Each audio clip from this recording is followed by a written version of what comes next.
Hello everyone, I am back to do review, I guess, on the first part of the Hunger Games book, which I've got right here. Hunger Games. The reason I'm doing this now is because, as I said, I would be doing the reviews for the Hunger Games, the books and the movies in the future. And I think I'm going to start with the books, because the books came out first.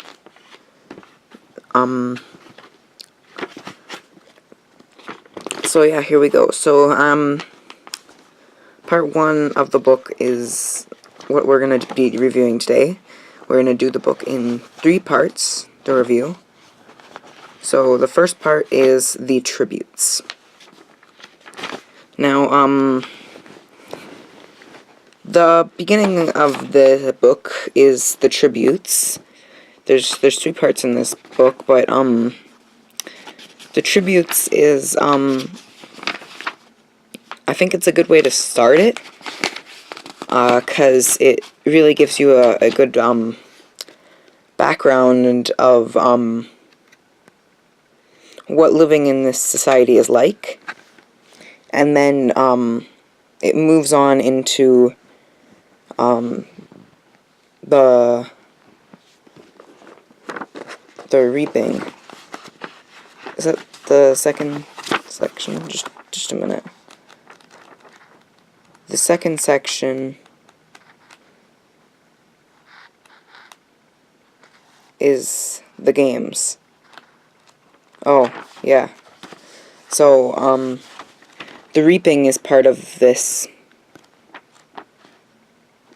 section, or part 2. No, part 1. It also gives you a lot of background information on the characters, like, it's a good way to start the series, and it pulls you in. It says something's not right here. You can tell that the series is going to be about trying to fix it in the end. So, I will read the cover now.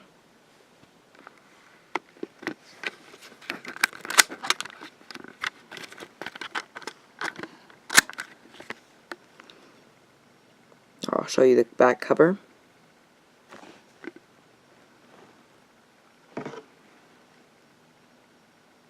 Winning means fame and fortune. Losing means certain death. The Hunger Games have begun. So it talks about Panem and North America turning into Panem. Also, I find it nice that the book, it has things you can relate to. Like, it talks about the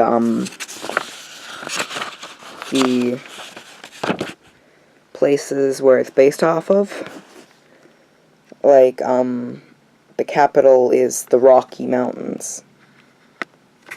So, that's all very interesting. So yeah, there's a lot of,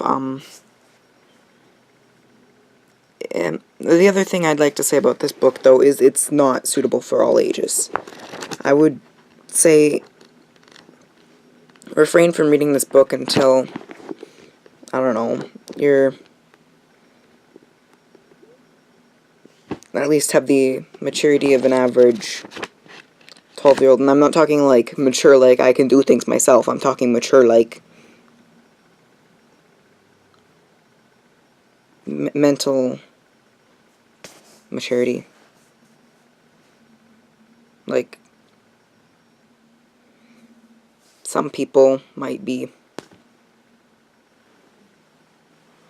really, like, old, like, they can care for themselves, but they can't handle scary things. This is a really, I wouldn't say it's a really scary book, but it's not, it's not a book that I would go reading as a bedtime story to my 4-year-old kid. Or my 5-year-old kid, or however old your kid is, if you have kids, or if you know kids. It's not a bedtime story. It's a scary story, a little bit. But it's a good story. It's a good book. This part is good. I strongly recommend everyone read it. And yeah, I'll talk about part 2 next time. Unless you want me to talk more? Oh, okay. Well then, spoilers lay ahead. Okay, so the tributes is kind of like it's kind of all leading up, like you know she's gonna get chosen, or someone's gonna get chosen. That's gonna happen. It throws you off a little bit because you're pretty sure she's the one who's gonna get chosen, but then all of a sudden it's her sister, and you have no idea about that. The preparations are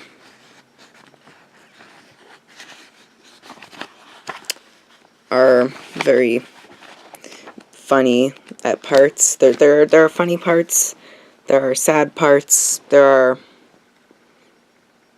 parts where you just want to yell and scream at somebody, but isn't that always true? Also,